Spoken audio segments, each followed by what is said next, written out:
Hello, how the heck is it going? Nick Dutch back on the camera yet again. Now, I've done a few videos in which I've talked about things like the devil and hell, and I've spoken about these things as if they're states of mind or states of being. And I've had some interesting feedback as a result of those videos, so I thought I'd try and, level the playing field, so to speak, and talk about God. Does God exist? Well, who the fuck knows?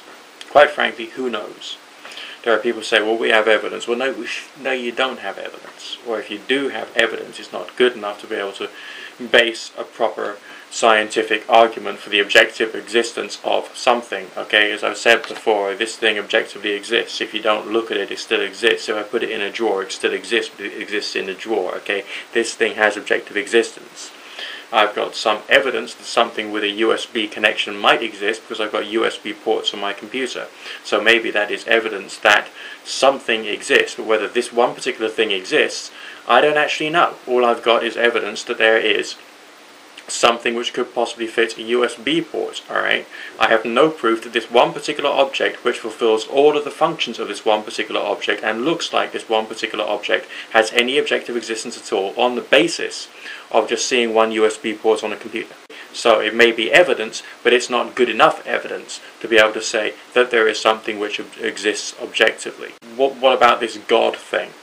Well, people have religious experience. But, because humans are pathetic, primitive, instinct-driven mammals, they then jump to conclusions, and they would then say that, because they've had an experience of a USB port, then obviously this one particular device 110% does exist, and they can say that they can describe it or define it. But that's basically rubbish. An experience proves you can have an experience. I would say the religious experience is essential for humans to understand because it does something to the brain, it does something to the mind, and therefore it could actually be used objectively and intelligently for some variety of therapeutic purpose. But the accent should be on a therapeutic purpose or self-analysis, and there should be structured education out there as to how that can be done. Now, obviously there's books by Freud, Jung, and all the rest of that out there, but the people who the average individual who picks up these books will not actually go through the process of doing the right quality of learning to be able to understand what the hell they're reading and try and improve their own knowledge and ability to understand. So essentially they're lacking the academic skills, basically, to be able to put academic information into the right context. And this is just because most humans are pretty pathetic. Okay, in fact, I would say that the entire species is pretty fucking pathetic in many different ways. We've got limitations, so we've just got to say that there are more and more unknowns. But because there are more and more unknowns, it doesn't mean to say that the thing that we feel might actually exist and kind of like fill the gap actually does.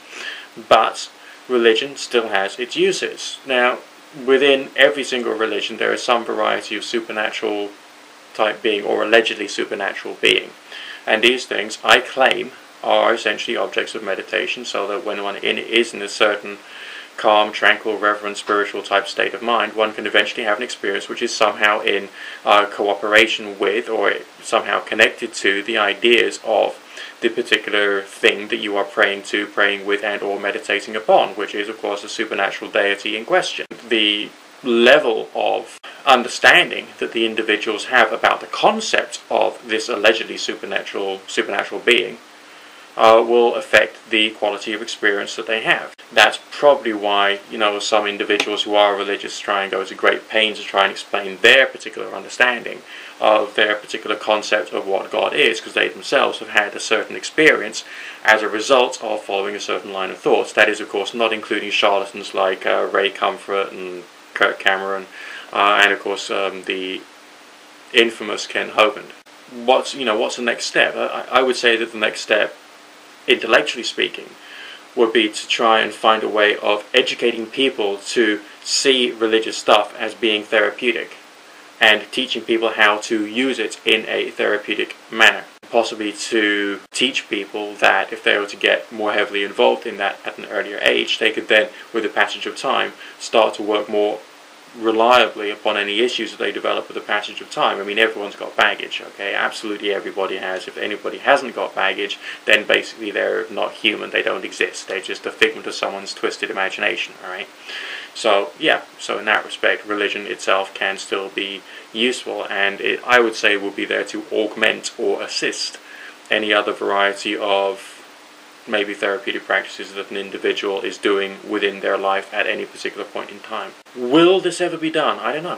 I mean, to get rid of religion entirely seems to me to be potentially throwing away one of the most culturally important and historically important tools of personal change that has probably ever existed in the whole history of humanity.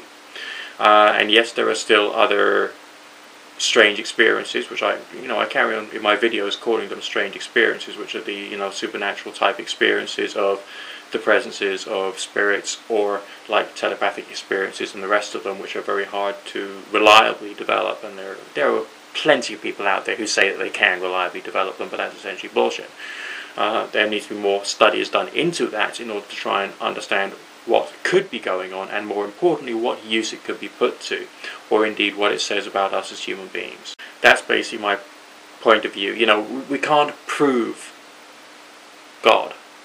And anyone out there who says you can, bye-bye, I'm not interested in talking to you, okay? It's not possible. We can prove the experience through, like, EEGs and other varieties like brain scan. We can show that there are certain parts of the brain which are affected, alright?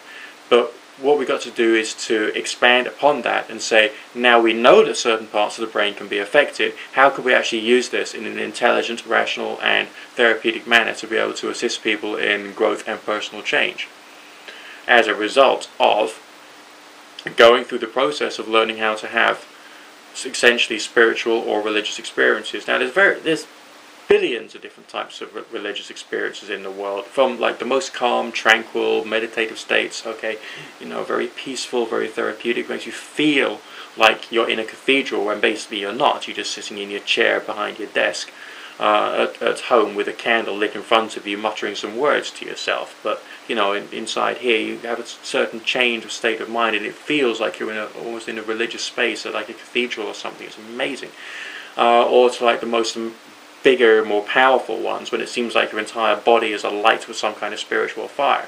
And these things just seem to happen as a result of practicing in different ways, and using ideas from spiritual healing and ideas from religion, ideas from occultism, and trying to jumble them all together and trying to give yourself a program of experiences that you choose to try and have. The experiences exist and are real, because I've had them, and there's lots of other people who've reported to have them. We still don't quite know what they mean to us as humans. We don't quite know what it means to us as a society, or what it says about the nature of our being, of the human condition.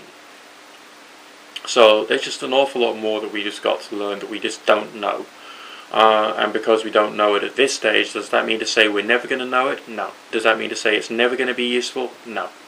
It's just some other thing which has to be learned about, studied about properly, through scientific context. Now, a while ago I did a playlist talking about positivistic and anti-positivistic stuff. So go to my playlist section and basically watch that friendly thing, okay? And just think about what I said. There's an awful lot that we don't know.